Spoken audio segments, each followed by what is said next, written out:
Alright! Good morning Pilipinas and good morning world! At sa ating mga kababayang OFW at mga kababayan natin na nandito sa Pilipinas na walang sawang sumusuporta dito sa Team Munti programa, thank you so much. Mabuhay po tayong lahat hanggat gusto natin. Well, anyways, tuloy-tuloy po tayo sa nagbabalita dito ng mga tamang balita at sagutin ang malinformation na ipapakalat ng mga fake news spreaders, ng mga anti-Marcos, lalo na doon galing sa mga DBS na mga saltik bakabayan. Yes, dapat silang sagutin. Bakit? Kasi paghahayaan natin sila na lagi pong naninira araw-araw kay BBM at sa Marcos administration sa katagal na bakabayan, akala mga paninira, ba totoo yan sa mata ng ibang tao. So dapat silang sagutin kasi ang bagong Pilipinas, bawal po ang mga sinungaling. At syempre, kasama nyo pa rin si Sir Ivan, ang pinakabulol na vlogger sa balat ng YouTube, may bibigay sa inyo ng mga totoo at mga preskong balita na kinukuha natin sa ating kapitbahay na social media. So magandang buhay sa ating lahat mga bayan and a happy Saturday sa ating lahat. Okay, so before tayo mag-start mga kabayan, well syempre, as usual, i-check mark natin ang ating mga viewers na may maraming comment dyan sa baba sa ating comment section, ang ating pong top 5 commenters. At dito sa listahan, ang nanguna po si Lerma Sondita. Meron siyang 78 na mga comments. Nandiyan rin po si Nemi Hasigawa. Meron siyang 74 na mga comments. Joliet Sonakawa. Meron siyang 69 na mga comments. Nandiyan rin po si Shane Sibal. Meron siyang 59 na mga comments. And Lynn Gonzalez. Meron siyang 37 lahat ng mga comments. Again, thank you so much po sa ating top 5 commenters. At syempre, pasalamatan natin at po mga silent viewer dito sa ating channel. Thank you so much. At syempre, pasalamatan na po natin ang lahat ng mga viewers na lagi pong nagla-like, lagi pong nag-shares ng ating mga videos, at doon sa ating mga viewers na nag-subscribe sa ating channel. Thank you so much. At syempre, i-acknowledge natin ating mga channel members. Nandyan si Ferdinand Baldonado, Cosmo Defender, Katita Darl, Edmond Casiliejo, Samuel Membrado, and Via Bibar. I-greet natin mga kabayan ating mga suki, mga early birds. Yun ang guna sa pag-comment dyan sa baba sa ating comment section. Nandyan sila si Marcres Hernandez from North Carolina, USA, Nonay Floren Hills from Mandawi City of Cebu, Emmy Mapalad, Joseph Magalion. Nandyan rin po sila Lane Bagono from Bahrain, Floripe Gumapak, Jenny Howard, Sarah Brightman Vlog, Rose Guevara. Nandyan rin po si Margie Yadao from Hong Kong, Oldarico Angeles from Ordanita City, Pangasinan. Nandiyan rin po si Tess Faraon, Elmer Pinaranda, Shane Sibal, and hi to Teresita Tumalawan. Siyempre, i-shoutout natin ating mga pinalangga na mga legends, ang mga senior citizens. Hello po, kumusta ang lahat? At siyempre, i-greet natin ang happy birthday ang lahat ng mga viewers na nag-celebrate ng birthday araw. Happy birthday! Okay, so kumusta ang mga kabayan? How are you today? So kahapon mga kabayan ko, meron pong ipinost si Ivan tungkol doon sa aking ibig sabihin, yung sinabi ko kahapon mga kabayan na simple project natin dito sa lugar ni Sir Ivan, dito sa sityo namin mga kabayan. Diba sabi ko kahapon sa ating vlog na meron pong ginawang proyekto si Sir Ivan, yung solar lamp mga kabayan or street lamp na solar. Supposed to be, yan ay isang sekreto sana mga kabayan. Di sa totoo yan, sekreto sana yan. Kasi nga gusto ko kayong susurpresahin na marami nang nailagay na solar lamp si Sir Ivan dito sa amin mga kabayan. Kaya lang, napilitan si Sir Ivan eh. Napilitan tayo kasi nga gin-challenge tayo ng mga haters natin mga kabayan. Kasi nga kung maalala ninyo, diba tinanong nila si Sir Ivan kung ano daw ang ating nagawa dito sa bayan natin mga kabayan. Kasi nga ito'y tungkol po sa pambabash natin, ito'y tungkol po sa pandidebunk natin sa mga fake news na isinagawa ng mga DDS supporter mga kabayan. Binaliktad tayo, ano daw ang nagawa natin sa bansa natin mga kabayan. So yun na po. ang programa natin mga kababayan. Yun na po ang proyekto natin. Hindi yan proyekto ni Sir Ivan, kundi yan ay proyekto ninyo mga kababayan, mga viewers natin dito sa ating channel. Ano na mga DDS. So thank you so much nga pala no, sa ating mga viewers, mga solid viewers na lagi pong nanonood sa ating mga advertisements, sa mga nabibigay sa atin po ng mga super thanks or pangpakulay ni Sir Ivan, and also dito na po sa mga nagpa-membership sa ating channel mga kababayan. Thank you so much. Yan ang inyong programa, yan ang inyong proyekto mga kababayan. Si Sir Ivan, instrumento lang tayo. Ano na, DDS. Okay, so for the mga kababayan, kahapon rin po napag-usapan natin itong si Sara Duterte tungkol doon sa pagligwak kasi nga nilaglag na itong si Sara sa Cebu City mga kababayan. Kung maalala niyo, napag-usapan natin itong si Doc Frasco. Kasi si Doc Frasco mga kababayan from Cebu, congressman siya sa Cebu City, pumirma siya doon sa Kongreso para i-impeach itong si Sara Duterte. Ngayon si Doc Frasco mga kababayan, kinuhig siya ng mga DDS. Kaya siya ay binatikos, siya ay ginawan po ng mga fake news mga kababayan. Ngayon, 'di ba, ang rason po ni Doc Frasco mga kababayan, recap na tayo ng konti. Ang rason kasi ni Doc Frasco kung bakit siya pumirma sa sa impeachment case si Sara Duterte para sa impeach kasi nga hindi tinulungan ni Sara Duterte ang kanyang asawa mga kababayan. Ang asawa ni Doc Frasco, yung si Secretary Cristina Frasco mga kababayan ng Tourism. Diba kung malalaw natin, recap lang po tayo na si Secretary Cristina Frasco, siya kasi ay binatikos mga kababayan, ginawa rin po ng mga fake news na mga DDS tungkol doon sa advertisement sa Tourism mga kababayan, yung Love the Philippines. Ang mama ni Secretary Cristina Frasco, si Gob Gwen Garcia mga kababayan. So ngayon, si Gob Gwen Garcia, siya ay dismayado kay Sara Duterte. So ngayon, si Sara, siya ay binoykot, siya ay niligwak sa Cebu City mga kababayan. So anong nangyari? Natakot yata sila eh. Bakit si Ivan? Anong ginawa nila? Abay, magkakaroon sila ng ng rally ngayong araw mga kababayan. Ang tawag ng rally ay Cebu People's Indignation Rally mga kababayan. So ito may pagbabasa niyan, indignation or indignation mga kababayan.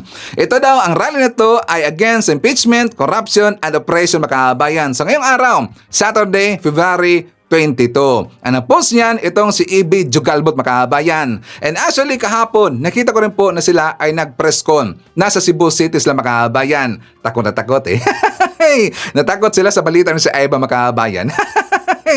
Kasi nga asan pa po kay Secretary, asan pa po kay Congressman Doc Frasco mga kababayan, marami rin po mga taga Cebu City na congressman ang pumirma do mga kababayan. 'Di ba? Sila 14 or 15 ba to yun, lahat sila makabayan na pumirma. 'Di ba? 14 or 15 yata yon. So ngayon, takot na takot sila makabayan. Isipin nyo, 15 ka congressman na taga Cebu City ang pumirma para i-impeach si Sara Duterte makabayan. Nagpanik natakot eh. So anyways, for the makabayan, pag-uusapan natin yung balita galing sa GMA makabayan kasi meron pong interview doon itong si Bato de la Rosa. Ito ba tungkol doon sa nangyaring hearing sa TRICOM makabayan tungkol doon sa mga fake news peddlers. At saka recap tayo ng konti, alam mo natin itong mga duwag na mga DDS fake news peddlers, walang sumipot doon makabayan kahit isa. Di ba wala makabayan? Tas ang tapang-tapang nila mag-post dyan sa kanilang mga account, dyan sa kanilang platform makabayan. Ang tapang-tapang talaga eh. Pero kapag sila po ay imbitahan na doon sa TRICOM, duwag naman pala mga gonggong. Dumiretso sila doon sa Supreme Court, nag-file sila ng petition para harangin yung isinagawang hearing ng TRICOM makabayan. Ngayon, ang gusto ni Bato de la Rosa makabayan, sabi dito sa balita ng GMA, Senator Bato de la Rosa urged the House of Representatives Tri-Committee to broaden its investigation into fake news by including pro-administration social media influencers rather than solely focus on die-hard Duterte supporters, vloggers. Mayroong dun makabayan, mayroong word dun eh. Sabi dito, rather than solely focus on DDS fake news peddlers. Yun ang tamang word sana ang ginamit ni Bato de la Rosa makabayan kasi mga fake news peddlers yun eh. Hanggang ngayon, napapakalat pa rin po ng mga fake news makabayan. At mamaya, meron tayong ididebang po na fake news ng DDS. So itong si Bato de la Rosa makabayan, gusto niya na meron meron na po daw mga pro-admin vlogger ang atin doon mga kababayan. Mukha yatang buta mga kababayan. Alam niyo ba yung buta? Yung bulag? Mukha yatang bulag itong si Bato makabayan. Hindi ba niya nakita sa dalawang hearing makabayan? Di ba nandun po itong si Mark Gamboa? Nung unang hearing, nandun po ito si Atty. Ricky Tumutorgo.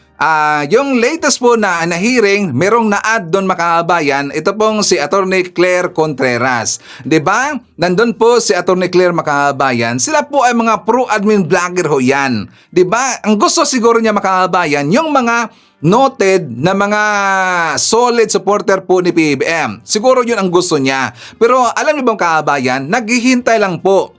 Naghihintay lang po yung mga pro-admin vlogger, na mga solid Marcos supporter na mga vlogger makabayan na iimbitahan. Lagi ko yung nakikita doon sa aming GC makabayan kasi ang GC ni Sir Ivan, 4 ho yan lahat.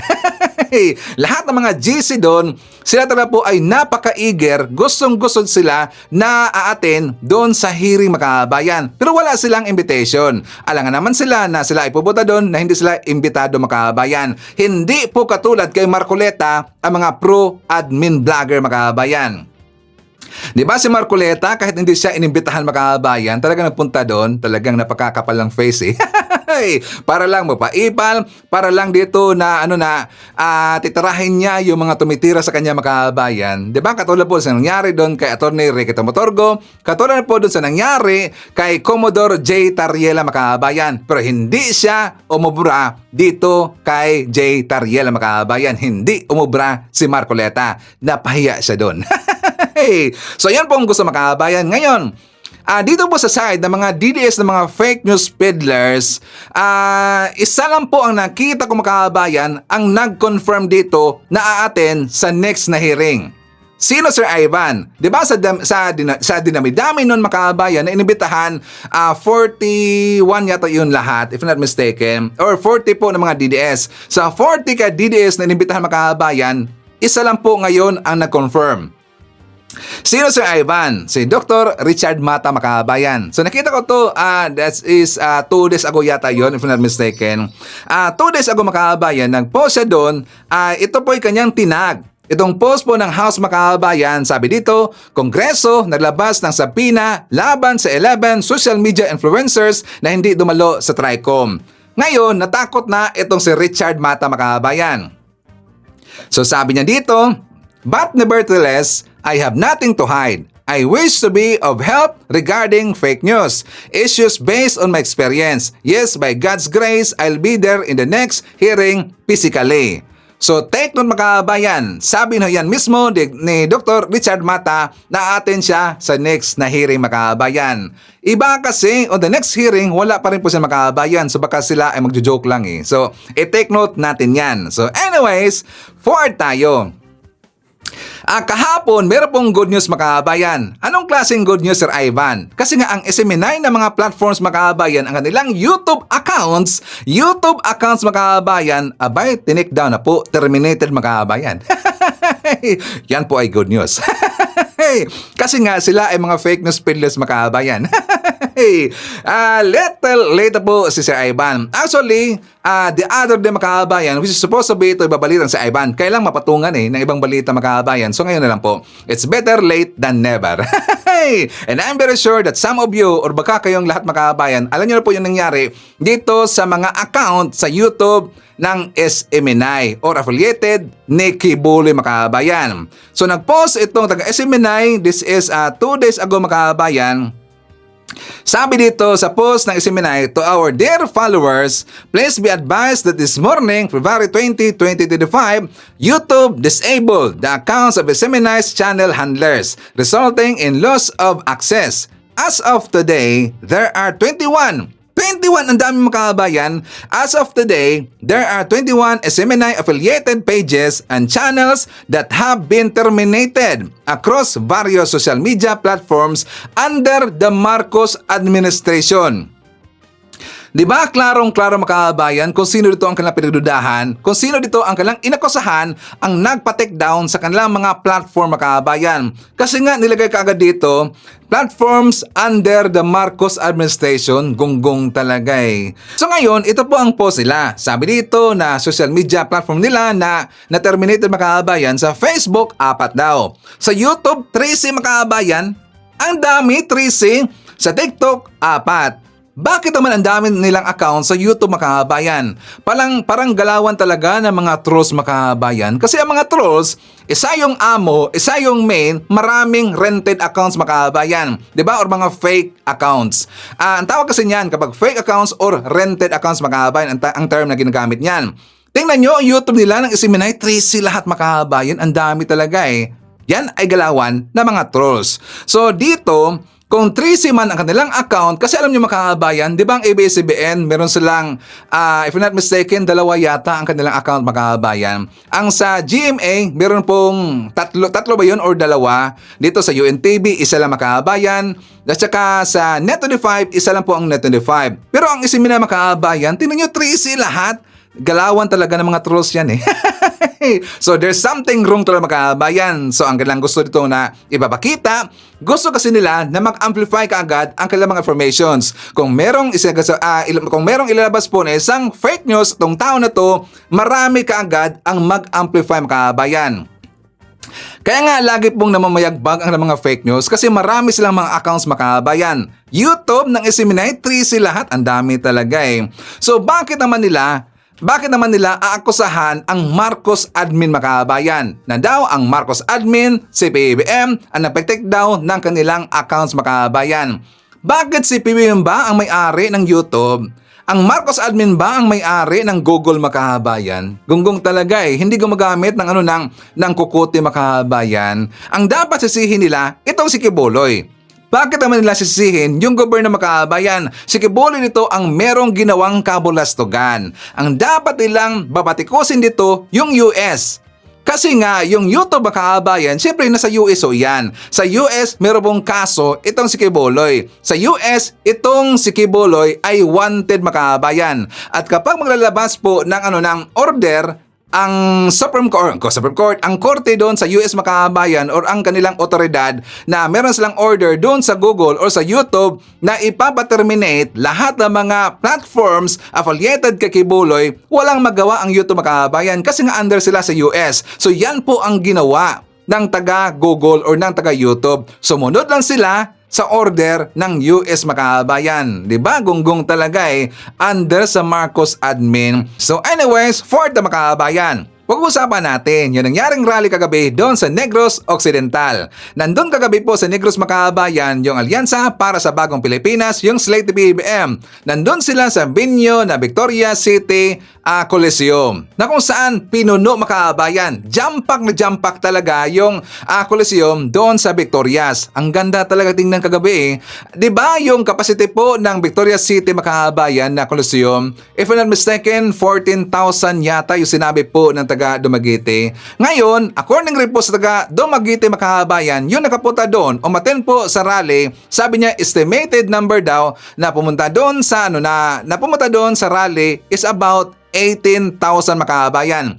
18,000 daw lahat yung pumunta doon sa rally. So ang dami talagang punong-puno makabayan. Hindi kinaya ng Victoria City Coliseum yung crowd makabayan. Kasi nga ang daming artist eh. May mga bagong artist makabayan. Aside po doon nila ni Andrew A, nila doon ng Flitora, sila si Waki, marami pong na-add makabayan. Like for example, yung taga Tacloban yata sila na mga artist makabayan. Parang grupo sila na taga Tacloban. Ang gagaling talaga eh. So maganda po ang rally nangyari kagabi makabayan. Punong-puno ang Negros Occidental. Ay siya nga pala, shoutout sa mga viewers natin dito na taga Negros Occidental. Marami itong viewers makabayan. Sila ang nagsabi sa akin na sabi na, Sir Ivan, ang punong-puno talaga eh. At siya kumpirmado na marami pong mga makamarcos dyan sa Negros makabayan. Talagang good job eh.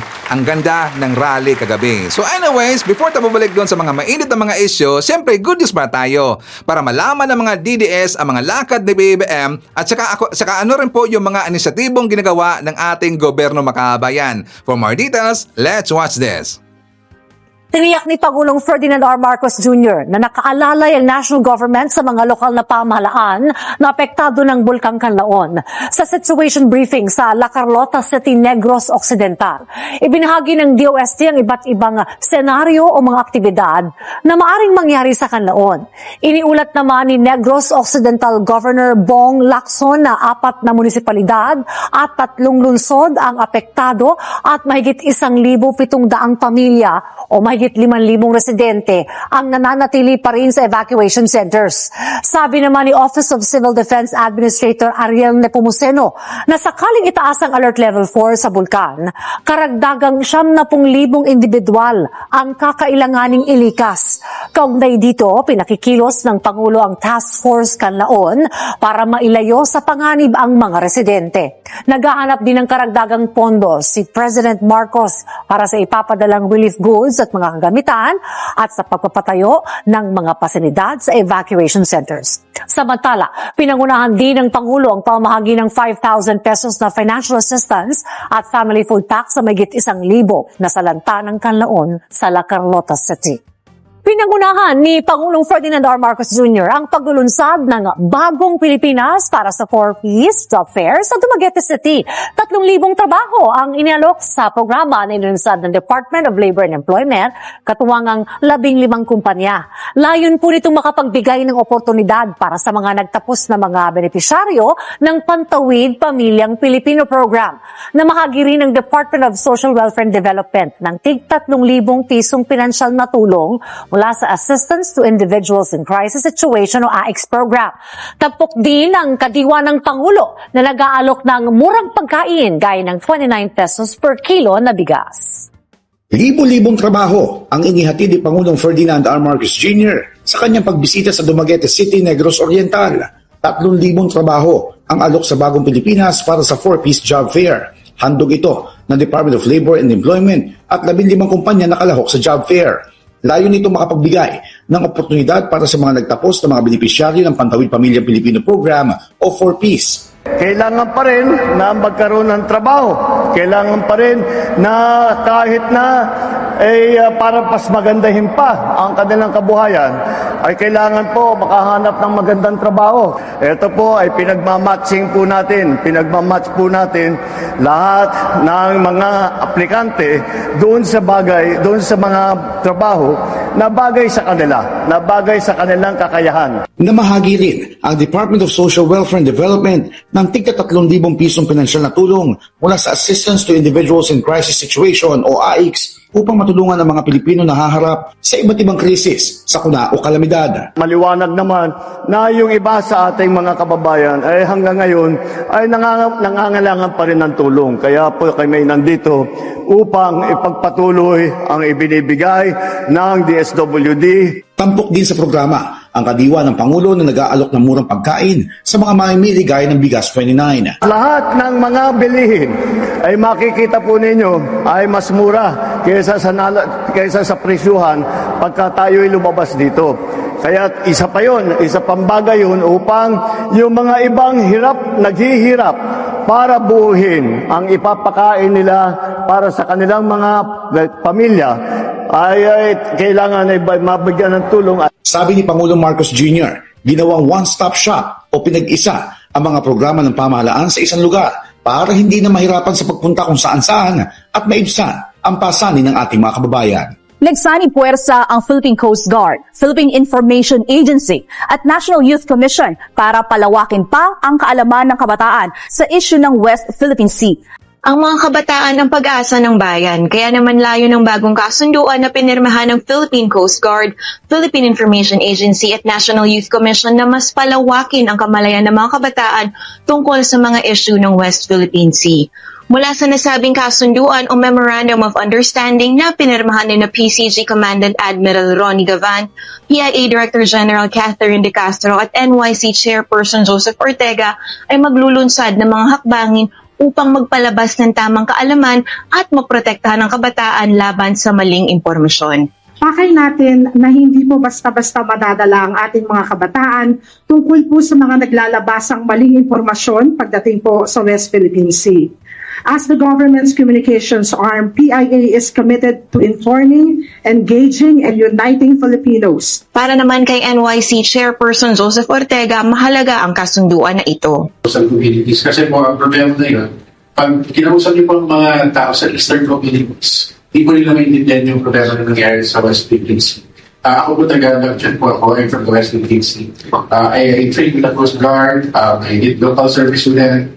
And I believe that one of the things that we can work out from this partnership is sana matrain din natin yung mga kabataan natin, mga basic life support, water safety rescue, para at least they have a sense of ownership dun sa mga beachfront or kabahay. Para naman kay Princess Awal Maringit, isang estudyante mula Ramon Avancenia High School, importanteng mas maintindihan ng mga kabataan ang mga isyu na ito para magkaroon ng mas magandang diskurso tungkol sa West Philippine Sea. Kailangan natin siyang malaman kasi syempre bilang kabataan, meron ka ring boses, meron ka ring kakayahan para malaman at magpaalam sa ibang tao kung ano yung nangyayari sa issue sa West Philippine Sea. At saka kapag may alam yung mga tao about doon, syempre hindi sila mananahimik, hindi sila magpapatibag. At saka sasabihin nila yung saloobin nila o kuro-kuro about dito sa issue na yon. Isa rin itong hakbang para sa pagtitiyak ng kinabukasan ng bansa kung saan meron tayong mga kabataan na may mas malalim at malawak na pag-unawa sa mga issue ng karagatang kanluran ng Pilipinas, soberanya at kalayaan. Opisyal ng Celebrity Tourism Ambassador ng Pilipinas para sa South Korea ang sikat na South Korean actor at singer na si Seo In-guk. Ayon kay Tourism Secretary Cristina Garcia Prasco, makakatulong ito para mapalakas pang ugnayan ng Pilipinas at South Korea. Ito'y lalo't ang South Korea ang posibilidad. Aniya, gagawin niya na maibalik ang pagmamahal na ibinigay sa kanya ng Pilipinas. We anticipate that more South Koreans will come to love the Philippines.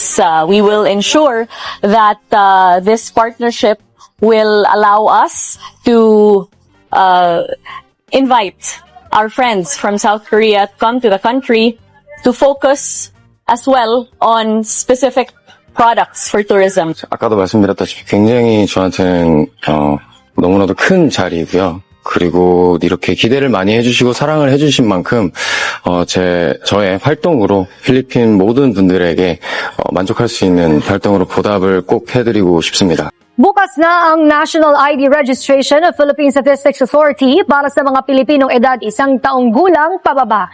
Batay sa anunsyo ng PSA, kailangan munang rehistrado sa National ID System ang mga magulang dahil nakalink sa kanilang ID number ang National ID number ng kanilang anak. Maaari ring sabay na magparehistro ang magulang at ang kanilang anak. Samantala, narito naman ang mga requirement na kailangan para sa registration. Para sa iba pang mga impormasyon, makipag-ugnayan lamang sa official channels ng National ID System. Okay, so doon nga pala no sa ating mga kababayan na hindi pa rin nila na-receive ang kanilang physical ID na National ID mga kababayan. Huwag mong problema, no worries, kasi nandyan po yan available sa eGov.ph na application mga kababayan. I-download nyo lang po eGov.ph dyan sa Play Store, dyan nyo makikita ang inyong IDs mga kababayan. Hindi lang National ID, kundi meron pong ibang ID na available dyan sa eGov.ph mga kababayan. Digital na ho tayo ngayon. Huwag yung mga alala kung hindi nyo pa na-receive ang inyong physical ID kasi nga ina-accept po ang digital ID mga kababayan. Again, nandyan po sa eGov.ph. At yan po itinuro na po ni Sir Ivan noon mga kababayan. Okay, so gets na ba? Anyways, kung nagustuhan ninyo ang ating good news mga kababayan, please give a like naman po sa ating video. Malaking tulong ho yan. At kung hindi man kalibesan sa inyo, please i-share natin ating mga videos mga kababayan para marami pa tayong matulungan po ng mga kababayan na mga nabulag ng kabilang kampo dahil sa mga fake news peddlers na mga DDS mga kababayan para matulungan natin sila. Ipaabot natin sa kanila ang video ni Sir Ivan mga kababayan. Okay, so please like and share. So anyways, pag-usapan natin itong DDS mga kababayan, itong gonggong na mga DDS, maraming good news. Marami pong magagandang mga nangyayari sa Pilipinas mga kababayan, mga inisyatibo, mga programa, mga proyekto ni PBBM na kung saan maganda mga kababayan at nakatulong talaga sa mga kababayan natin, pinagtatawanan nila. Magonggong talaga mga walang puso mga kababayan. Like for example, Naalala ba natin yung balita ni PBBM na mahigit 10 billion pesos makabayan na utang ng mga magsasaka burado na, nabayaran na makabayan. Alam niyo ba na yan po ay pinagtatawanan lang ng mga DDS, manggunggong talaga eh. Pero alam mo natin, ang kanilang emoticons makabayan o reactions, yan kasi ay mga trolls, or yan po ay fake, or yan po ay isang rented accounts makabayan. Sir Ivan, ano ibig sabihin ng rented accounts? Okay, so doon po sa mga gustong maging vlogger makabayan or influencers at saka nagmamadali sila na ma-monetize ang kanilang mga account, I am very sure na meron kayong inatanan po na isang group page na nag-o-offer ng subscribers makabayan. Not just subscriber, also watch hours makabayan. Correct ba, wrong? Diba? Alam niya na si Ivan. Diba? Meron kang inatinan po ng mga Facebook pages na nag-offer sila, merong bayad makabayan, automatic. Ang inyong mga account, either YouTube or Facebook or Twitter or X, automatic yan ma-monetize makabayan. Magkakaroon kayo ng maraming subscribers, automatic, pero kayo po ay magbabayad.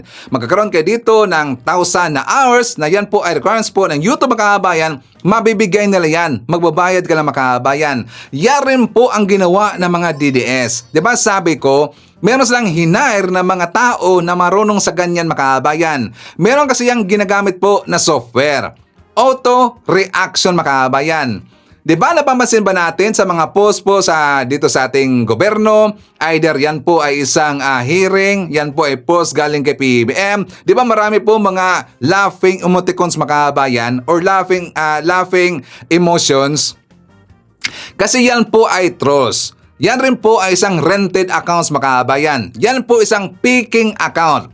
I am very sure, mag-react dito yung mga DDS. Ikaw gunggong ka, hindi yun fake news, hindi yun mga peaking na mga account. Well, sila po ay nadala makabayan. Some of them or majority sa mga emotions na yon na laughing emoticons makabayan, yan po ay rented accounts.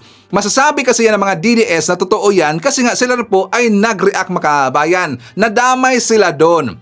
Ibig sabihin na damay lang sila pero mas marami doon ang nirentahan ng mga accounts makabayan. At yan ay totoo. Alam yan ni Sir Ivan. Kasi ako po ay isang influencer, ako po isang vlogger. Alam namin yan makabayan. O diba, DDS gonggong talaga eh. Hey, so ayos makabayan ko, pag-usapan natin yung vlog ni Vic Rodriguez, gonggong talaga eh. Anong ginawa ni Vic Rodriguez, Sir Ivan? Kasi nga ito tungkol po sa GAA makabayan. Kasi yung una nilang pike, yung una nilang paninira tungkol sa BICAM report at saka sa GAA makabayan, hindi kasi umepekto. So gumawa sila ngayon ng panibagong fake news makabayan. Itong vlog na to ni Rodriguez is 2 days ago makabayan na ang GAA daw, yung budget, yung national budget, 65% na daw na ubos makabayan. Ubos na daw, 65% na ubos na daw yung GAA makabayan. So siyempre, kapag yan po makita po sa mga DDS na mga vlogger, iibahin nila yung captions. Na for example, itong post po ng mga gonggong nito, for example, itong budget daw. Budget, limas na. 65% ng GAA ubos na, sabi daw ni Rodriguez makabayan. So ang dami ditong mga post. For example, si Coco Locoy, kakatanim pa lang, umani na agad sila. Now, Yusek Goddess Hope Libiran, dito ka sumagot. Totoo ba ito o hindi with proof? Kasi sabi na dito ni Jaime K. Makabayan, Attorney Vic Rodriguez, sabi niya, 65% of 6.32 trillion 2025 budget released by DBM, ang ubos na daw yun makabayan. Ubos na daw. So ito ay nakita ng taga DBM. Nag-reply si Yusek Goddess Hope Libiran makabayan, supalpal sila lahat. Kasi itong sinabi po ni Rodriguez, yan ay fake news makabayan. At nangyari rin po yan, not just fake news, kundi meron pang gintwist makabayan para magalit sa kanya, magalit sa gobyerno natin, magalit kay BBM, yung mga followers ni Vic Rodriguez or nakakita sa kanyang vlog makabayan. Ubos na daw yung budget, di ba kaka-approve lang yun makabayan? So ang explanation dito ni Goddess Hope makabayan, sabi niya, huwag po sana kayo agad maniwala sa mga taong naglalagay ng kulay o bahid sa mga bagay na wala naman pong anomalya. Simula po na ma-establish ang DBM, nagsasagawa na po talaga ng comprehensive release ng budget once mapirmahan ang GAA or General Appropriations Act, mga kabayan. Dalawa lang po, sabi po ni Goddess Hope, dalawa lang po kasi ang classification ng budget release. One is comprehensive release and the other one is for later release, mga kabayan. Kapag napipirmahan po kasi ang GAA, the GAA already serves as an allotment order. We call it GAA. So for ito, mga kabayan, dito maraming nasapalpal. Sabi niya, in fact, para lang po mabigyan kayo ng kaunting historical data, noong taong 2018, 78.8% po agad ng national budget ang nai-release ng gobyerno as of January 31, 2018. Tingnan mo, kabayan, yan po sa panahon po ni Digong, 78.8% kagad po ang na-release ng national budget. Dito sa panahon ni PBM, 65% mga kabayan, nag-iyakan na sila kaagad. Diba sa panahon ni Digong, yan ay 78.8% mga kabayan. Kasi normal ho yan. Ang ibig sabihin, sabi dito ni Hope Libiran, kapag sinabing comprehensively released, hindi po ibig sabihin na nagastos na o robos na. Kung ano man ang percentage ng pondo na nai-release, mali po yon. Ibig sabihin lamang po, noon ay readily available na ang pondo ng mga ahensya para ma-implementa nila ang mga specific programs, activities, and projects without delays, mga kabayan. For example, yung mga sahod nila or mga salary. So, ibig sabihin, mga kabayan, na yan po ay 65% na po na distributed or available na, mga kabayan, ang budget. Hindi ibig sabihin ay nagamit na yung budget, mga kabayan. Hindi ibig sabihin ubos na ang budget. Ibig sabihin yan, available na po ang budget, mga kabayan, at saka ready na for download. Yon po, DDS. Ang problema kasi dito ng mga DDS, mga kabayan, magunggong talaga eh. Hindi marunong mag-iisip. Basta lang sila makakapanira sa gobyerno natin. Diba? Yan ang mga salot ng lipunan. Yan kasi mga pabigat sa lipunan, mga kabayan. Gusto kasi nilang sisirain po ang bayan natin. Kaya dapat lang, wala na talaga mga fake news peddlers, wala na mga Duterte, wala na mga DDS sa bansa natin, mga kabayan. From there, kapag wala na mga salot ng lipunan, talagang babilis uunlad ang Pilipinas, mga kabayan.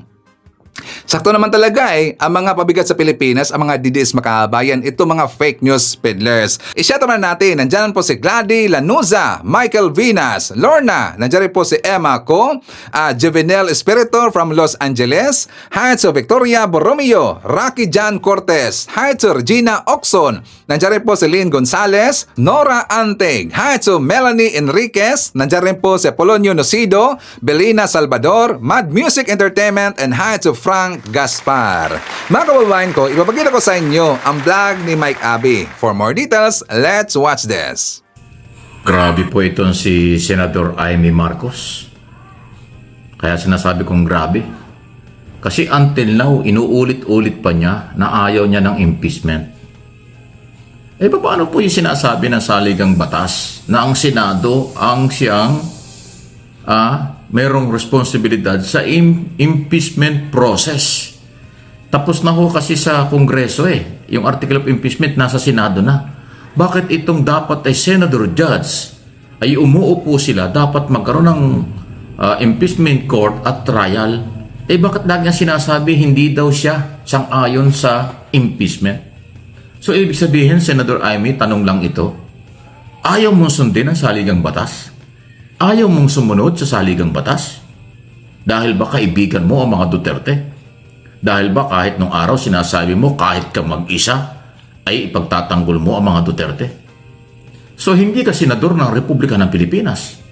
Ang dating ay parang senador ka ng isang pamilya, pamilyang Duterte, kasi lagi yung pinagtatanggol mo. Paano yung posisyon mo? Senador ka ng Republika ng Pilipinas, dapat senador ka ng mamamayang Pilipino. Hindi senador ng iisang pamilya. Ayan, linaw-linaw sa saligang batas Impeachment process exclusive sa Congress at Senate. At pag ang article of impeachment ay nasa Senate na, dapat magkaroon ng trial para bigyan ng pagkakataon. Due process yan na maipresenta ng prosecutor ang mga ebidensya sa kaso, article of impeachment. 7 yan at bigyan din ng pagkakataon ang akusado o ang Vice President o impeachable official na ipagtanggol ang kanyang sarili. Yan ang due process. Yan ang gusto ni Pangulong Marcos na iyong kapatid, Senador Amy. Rule of law. Bakit ayaw mo? Hindi ko talaga maarok. Hindi ko malaman kung anong pinanguhugutan mo. Baka, Amy, hindi mo alam. Yan ang isa siguro sa dahilan kung bakit paulit-ulit sa mga survey malayo ka sa survey. Minsan papasok ka sa top 10 o top 12 pero madalas wala. At ngayon nahahawa ka na doon sa mga kandidato ng kampo ni Duterte. Lalabas-masok sa survey. Madalas laglag, wala sa survey.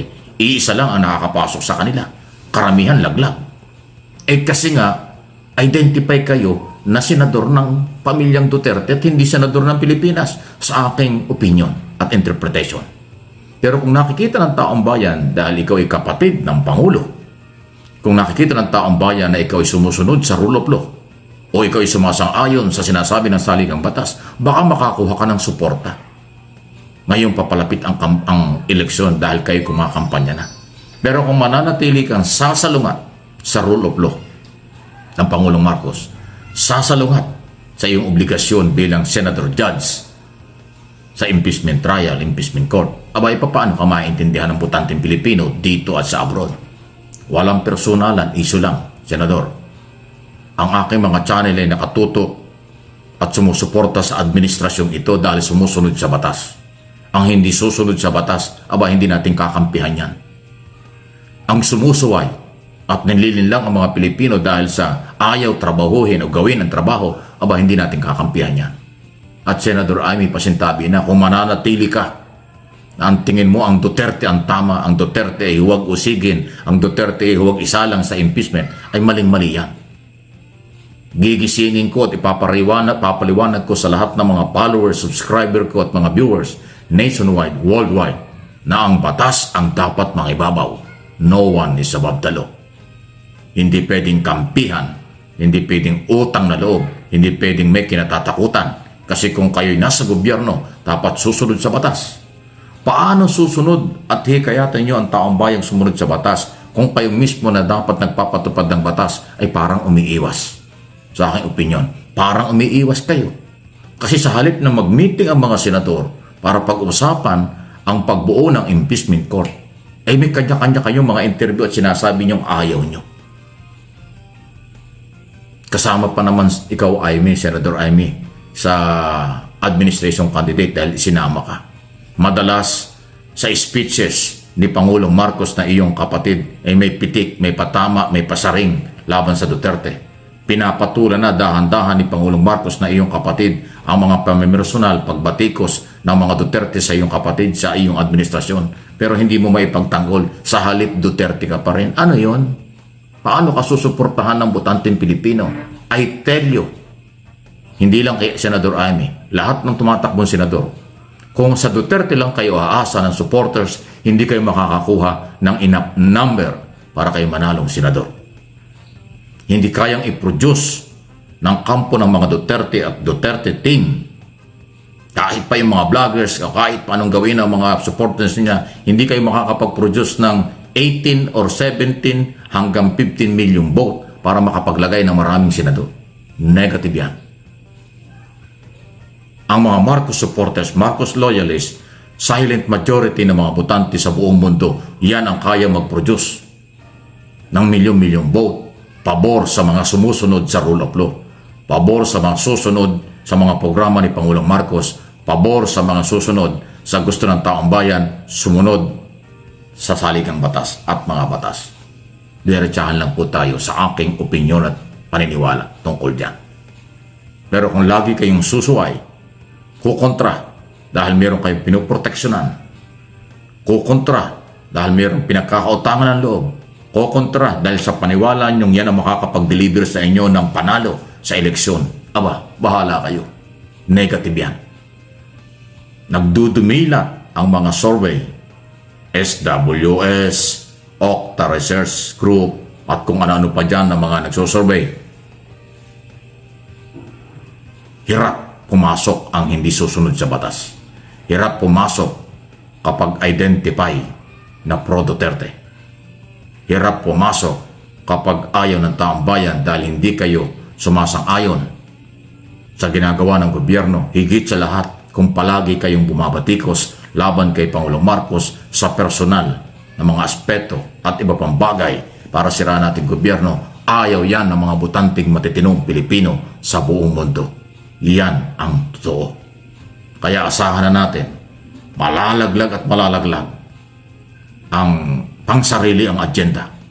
Malalaglag sa top 12 na kandidatong senador ang mga namamangka sa ilog na walang tubig. Nakakita ba kayo ng ilog na ilog na walang tubig? Namamangka na walang tubig? Delikado yan. Delikado mamangka sa walang tubig. Para kang naglagay ng tulay sa wala namang ilog. Mahirap yon. Dapat tanggapin nyo itong wake-up call. Hindi nyo tatanggapin kayo pinipersonal o kayo ay tinitira. Hindi ito paninira. Tanggapin nyo ito'y paalaala para makatulong sa inyo. Pero kung hindi nyo iniisip yon, bahala kayo sa buhay nyo. Okay, so nandiyan rin po si Hil Malnalo, Mel Beloferte, Evangeline Sanchez, Hearts Jan-elect from Dubai. Nandiyan rin po si Domingo Zulueta, Jess Subtob from Calamba, Laguna, Sports Inoue from South Korea, Hearts Evelyn Garcia, Ashen, Juliet Sunakawa. Shoutout natin si Zaframon TV at Zafra Family sa La Corba, San Jose Occidental, Mindoro. Nandiyan rin po si Francis Pimi Infinite from Maui, Hawaii, Jenson Jemboy Jeriel and Regine of Madawi City of Cebu. Greetings come from Rodolfo Ranadarbor of Tansa, Cavite. Nandiyan rin po si Luisito Niedo, Josephine Gallego, Edsel Managa, Jason Ramos, and Hatso Narcisa Betor. Mga kababayan ko, ipapakita ko rin po sa inyo itong programa ni Richard Haydarian. Kasama niya dito na guest niya itong si Kristan Makabayan. Nalalaban natin si Kristan. Maganda ang kanilang pinag-uusapan, makabayan. Ito ba tungkol sa GAA? For more details, let's watch this. Galit sa GAA, bakit yung Kongreso lang ina-attack, hindi yung Senado? Because this is bicameral. Alam mo yung palusot nila.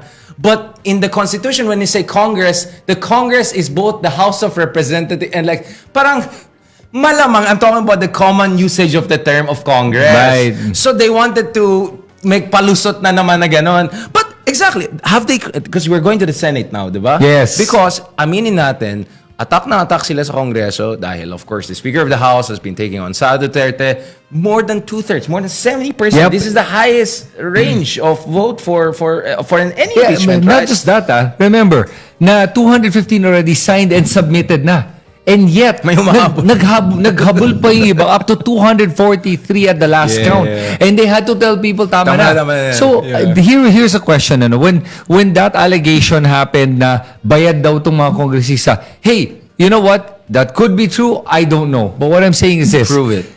Kung ikaw, kongresista ka, you don't have to sign dahil you got the more than 1/3 needed signatures. Why would you? Why would you and put your name on the line knowing that the Duterte still have power that you could get, you could probably not be voted for the next Congress by signing it, and yet they still signed it. And tapos na yung GAA. So kung may bayaran na, tapos na yan. So you could just say, ay, sorry, kailangan ko mag-microblading. Di ba? Yung mga no, I'm just saying, like, it tells you na siguro na sense din ng mga congressman na yan na there's a palpable support na rin for the impeachment. Siguro na sense din ng mga different constituency, but then again, just to be fair, we had Congressman Percy Sendanya who told us on our show Deep Dive na may mga congressman na in fairness naman, they took really risks kasi medyo malakas yung DDS support and some religious groups that I think we know about, yung mga mahilig mag-rally. So in fairness, some of them really took a risk. So maybe some congressmen deserve some recognition, credit for the risk they're taking. Kasi even if totoo yung marites ng yung mga DDS bloggers dyan na binayaran mga yan, what is 150 million if you're gonna lose access to billions and billions? Yes. You gotta say, like, even by their logic, it doesn't make sense. And it was risky. And not just that, on top of that, ang pinaka nakakapagtaka sa argumento na binibigay ng mga DDS trolls, ngayon kung hindi matalas yung pag-iisip, mabubudol ka talaga ng mga ganitong argumento eh. To say na, tignan mo, they're going to get this pang-ayuda or to pay off their constituents yung for elections. Sige, let's use that analogy.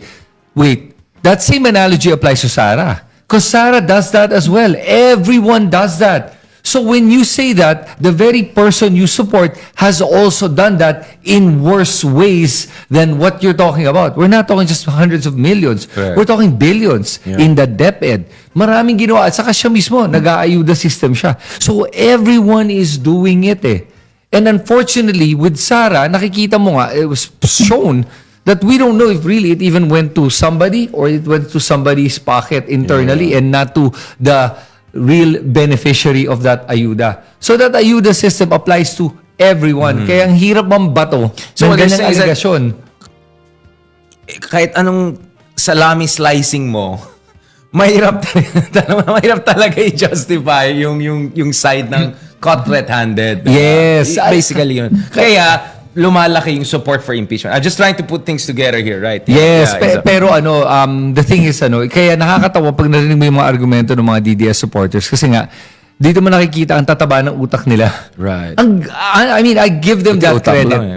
Sobrang galing nila mag-spin ng isang kwento. Maghahanap talaga ng dahilan na talagang pati ako parang wow, ang hirap ng logic na yun. Pero sige, okay.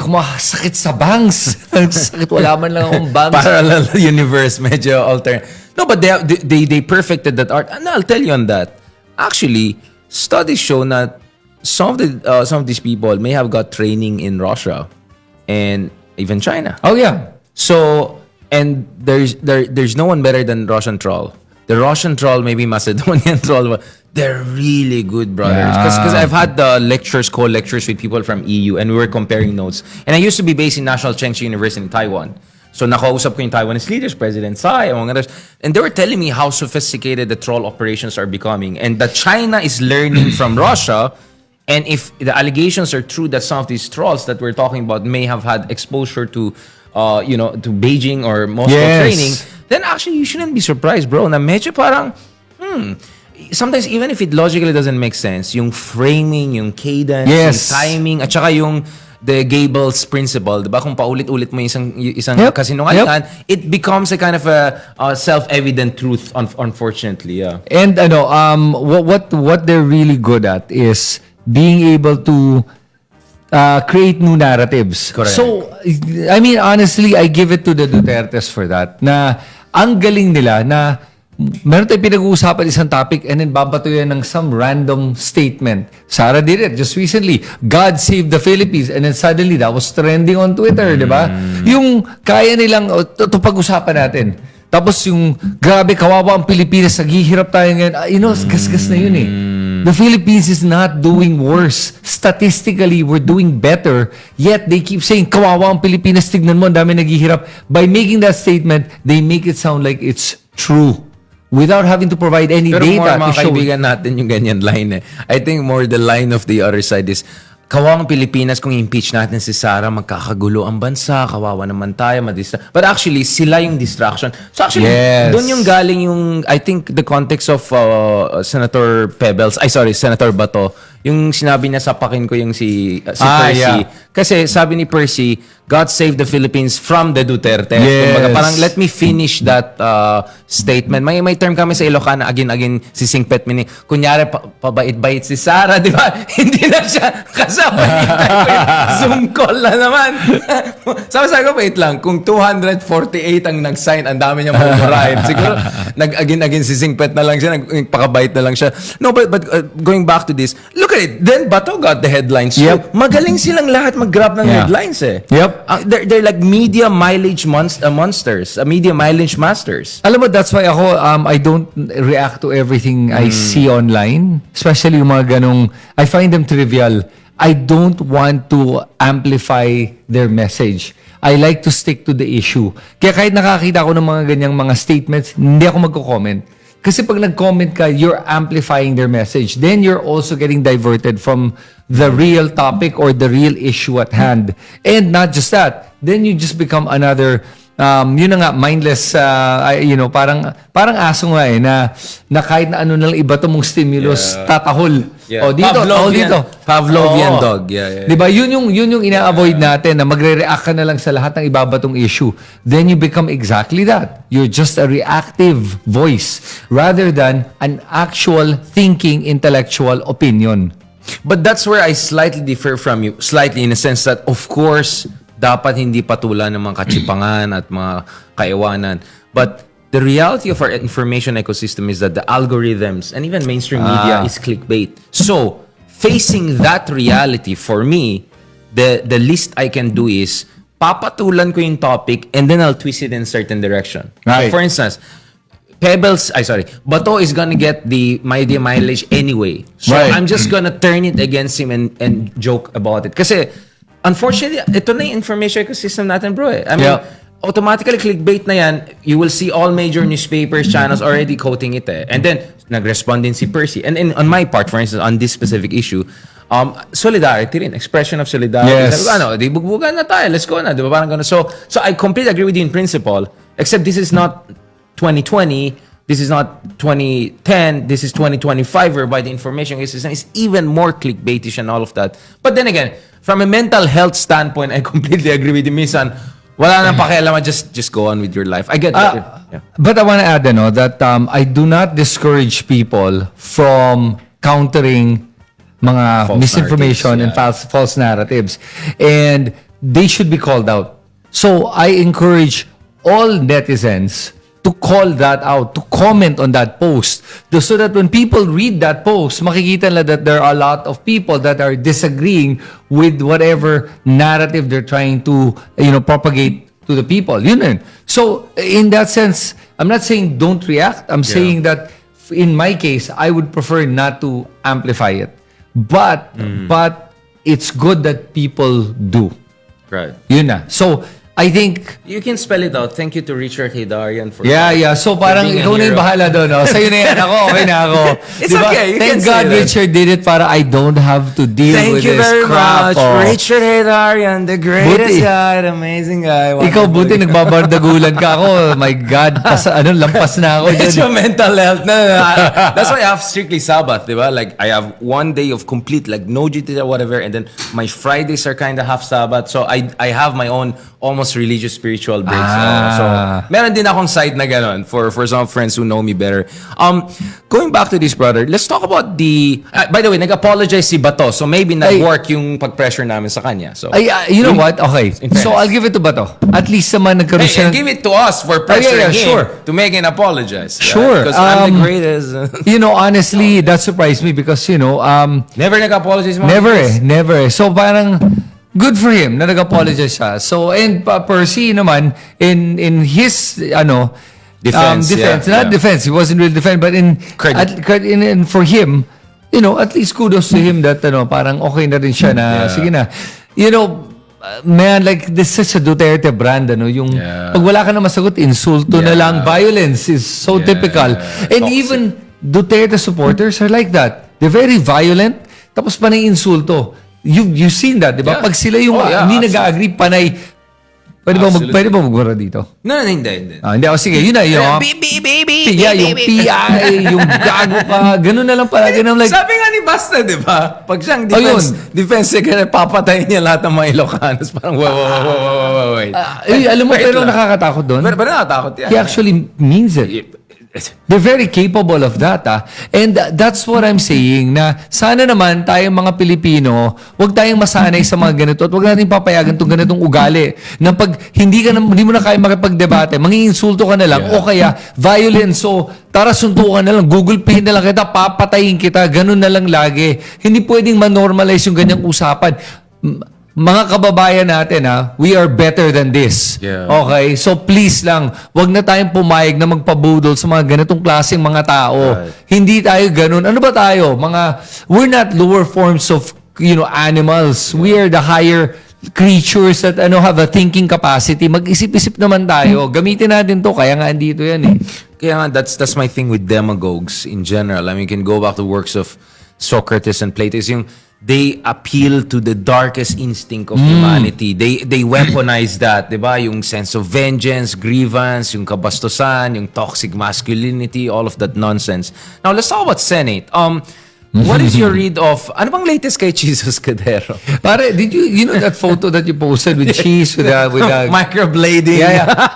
I mean, ano lang napansin ko ba yung hairline niya? Oy, gumanda hairline niya. Hindi, there's something na parang hindi ko alam kung tahi ba Nilalagay ba yan yan? or Oo. something. Tapos, pati dito parang, I don't know. I mean, nothing against against any kind of surgery. I mean, if you want to get something done, by all means, if it makes you feel Wala better, akong go problema. for it. Yeah, Wala go akong issue dyan. Yeah. It was just, what a bad shot. Kapansin-pansin lang. Oo, what a bad shot. Yun lang, parang, uy, my God, Lord, if I were cheese, hindi ako papayag mapapost yung ganyan picture. Pakitanggal yan. Yun lang, more than anything. Mas manalo sa akin yung all white siyang coat na gano'n, tapos yung parang, no, bro. No, bro, no. Man, no, I would no, never, bro. I'll tell you this, okay, for me lang grabe, Heart really did a number on cheese pagdating sa mga ganyan. She's trying her best. Yeah, but for me, man, I would never get my girl to dress me up like that. I love my girlfriend, but no, okay, we draw the line, may boundaries. Maybe you can pull it off. No offense. No offense to him, I mean, I'm sure you can probably pull it off, but it takes kasi a certain, I'm gonna look bad. It takes a certain coordinates to make that kind of fashion work. Let's just put it that way. I don't want to say anything more. Baka masabing naman nila si Richard ay... Hindi, parang sinasabi mo, binabagay din yan. Yeah, exactly. Ganun lang yun. May ibang look na, parang I'm not gonna be able to pull off a hip-hop rapper look with the low You pants. never know. Yeah, but diba? Like, come on, we're not at that age. Parang grabe naman si, Tito, no? Pumipilit pa diba? Parang ganon. Si Bato yata may ganun. May hip-hop siyang ganun. Pero you were saying about the Senate. So, anong Senate, yeah. natin? Si Cheese pa pag-usapan natin o yung Senate overall? His argument is constitutionally debatable. Yung tipong tapos ng session, recess na tayo, mamaya na yan, see you in June kasi hindi ko pwedeng pipilitin yung Senate to vote over this.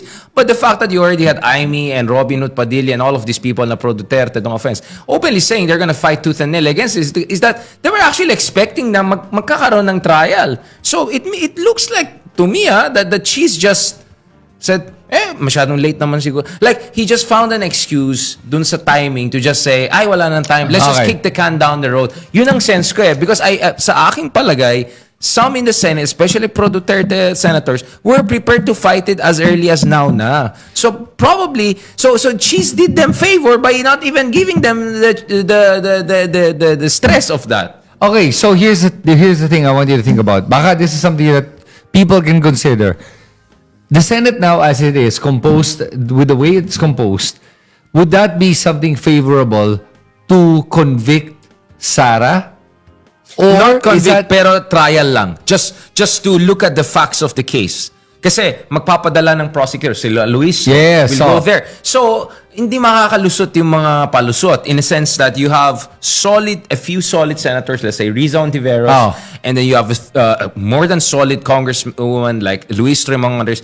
They're gonna give a hard time to those who want to just gloss over it. So the expectation was, at the minimum, there'll be a trial, but the voting and the final judgment, realistically, let's just leave it for after elections. Pero ang nangyayari kasi ngayon is parang the clock will start from zero again after election, and there's no assurance that the next Senate will be any more amenable than this Senate. Because if anything, people say after this election midterms, baka ang inisip ng ibang senador, their own 2028 plans, nanalo na sila tapos na sila. Do you get what I'm saying? There's a debate about probabilities, whether you can get a better. And then there's another thing I want to discuss this. So Pulse Asia survey came out, Okta survey came out, SWS came out a bit earlier. And I want to discuss it in different directions, right? So generally, pro-admin candidates are doing very well, and people like Camille Villar and Binay, Abby Binay, who were not doing very well in the earlier surveys, are coming up. Yep. And then you have the usual celebrities, Willie Revillame, the Tulfos are solidifying their position, but Bongo is doing very well. Yeah, he's number two. Number two and number three. Almost there, almost there. Bato went up. Bato still in the he may not win. But the direction last year was actually pababa. So ngayon medyo nagsastabilize siya within the competitive range. So some are arguing, and I was told that there's some internal surveys that argue that actually itong Sara impeachment case is being used very aggressively to say kailangan natin na mapanalo itong mga champions natin, because kung wala sila, yari si Sara, tapos tayong lahat, kawawang Mindanao, kawawang Solid South. So they're using the victim card to solidify support around Bongo, around Bato, and the usual suspects. And because as you said that you're saying that internal surveys are showing that more and more people are in support of the impeachment, di ba? I think what will happen is this midterm elections is going to be a vote on the impeachment or not impeachment. Ganun lang yan eh. So we're gonna find out what the pulse of the people are really. Yeah. That if more pro-impeachment Congress representatives win and more pro-impeachment or at least administration-affiliated candidates win, Right. then that says that the support for impeachment is a lot stronger. So that's So my point. you're more optimistic than me. Optimistic in what sense? No, in a sense that baka the next Senate will be much more favorable. That even if they get 2 or 3 pro-Duterte people in, by that time, the public opinion has already moved in a direction that puts enough pressure on these people to do the right thing. And by that time, the idea that Sara is no longer the inevitable successor, that Sara is not any longer invincible. Kasi if there's one thing also, I didn't mention, is pababa rin yung satisfaction and approval rating ni Sara. Yes. Sara is below 50% in Okta. Sara is just plus 21, 22% net approval in Pulse Asia. These are horrendous numbers for a Duterte. We're used to like plus 80 net approval for someone named Duterte at the national level. So maybe the argument could be also that you may not get the right composition of senators, but you might get the right composition of public opinion and public pressure so that the malasado senators will move in a certain direction. Right. I don't know. I mean, I'm just No, looking at all scenarios here, bro. Ako lang, I'm more looking at it in this perspective na either way, whichever direction it goes, if we're gonna get that impeachment before the elections or if we get it after, I think either way is okay. If we do it now and then impeach siya before the elections, great. I have the sooner the better. I really want the Dutertes out of Philippine politics. They are such a cancer to our society. Okay? At Rizal level yung parang Oh, hell yeah. Talagang sorry ako, Tony normally, Tanya, I don't, normally, with politicians, pare-pareho lang yan sa akin eh. Yeah. The Dutertes just took it to such a different level that I couldn't even try to defend what they do. It was so bad. So even with Marcos, with Pacquiao, I mean, as much as I have my criticisms of all the candidates when they were running, we can go. Yeah, of course. I could stomach anybody winning. It was the Dutertes. I was like, wow, this is ibang level. Kaya I say that publicly. So people that are supporting Duterte, intindihin nyo kung ano yung binabanggit ko dito. You have to first be Team Philippines before your Team Green, Team Blue, Team Red, Team Pink.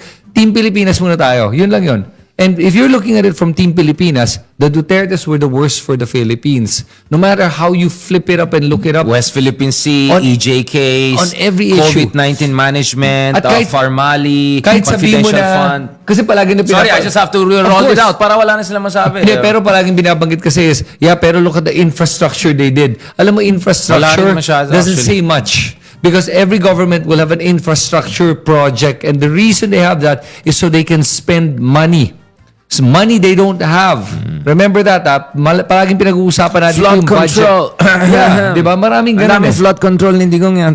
Kaya that's why for me important na malaman ng tao yan. Ngayon, if the trial does happen after, again, the midterms become some sort of a polling.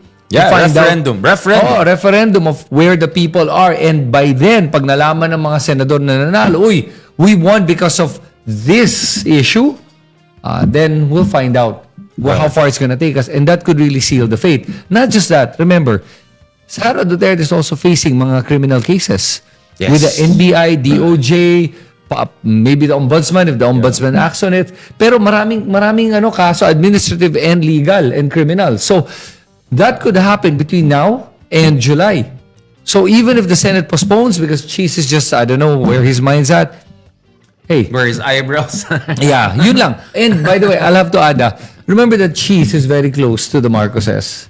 Right. She's very good friends with Lisa Araneta. Di ba Marcos. waiter siya nung... Yes, so ganun sila ka-close nila ng First Lady. But I want to say one thing. Theoretically, Cheese will be one of the top candidates to replace Sara if she's impeached. So I want to be just fair to Cheese. You mean as a vice president? Yes, because constitutionally, it could be the Speaker of the House or it could be the President of the Senate. So ito. Either or ba? Akala ko it was Senate hindi first. siya clear na in the US, it's in the Philippine Constitution, medyo may prerogative ang government to appoint either the speaker or but at the very least, he's gonna be one of the two top candidates. Oh. So now I want to be fair. So sorry, Cheese, for all of the the microblading trash talk. Okay, so kasama rin po natin si Rosalie Cartera, Testa Malawan, Jeco Jerry Cabreros. Nandiyan rin po si Nonoy Foreign Hills, Alicia Lee, Evelyn Garcia, Boboy Elmido Costensanugyo. Kasama rin po natin si Terdy John, Felicitas Manibog, Leticia Dizon, Jeremiah C. Guerrero, nandiyan rin po si Elvis Simezo, Lorna O. Villanueva, Teresa Cabel Urbano, hi to Ron Sariglo Molino Ramos, Agida Conanan, and hi to Jose M. Bornos. So mga kahabaan ko, yan natin manakalap ng mga balita ngayong araw. Kung nakaabot ka po sa portion na to, sana nakapag-like na ho tayo. Libre po ang mag-share, libre din ang mag-subscribe. Again, maraming salamat sa mga viewers na hindi nag-skip ng ating mga commercials. Thank you so much. At before natin tatapusin ang ating programa ngayong araw, sana sabayan nyo si Sir Ivan para sa ating live messaging prayer. Panginoon, bigyan mo po sana ako ng sapat na pasensya upang maghintay sa iyong mga kasagutan sa aking pagsisikap at mga panalangin ko. At kung ngayon po ay mawawala ang pag-asa ko, pakiusap na paalahanan ako na iyong mga plano ay mas mabuti kaysa sa aking mga pangarap.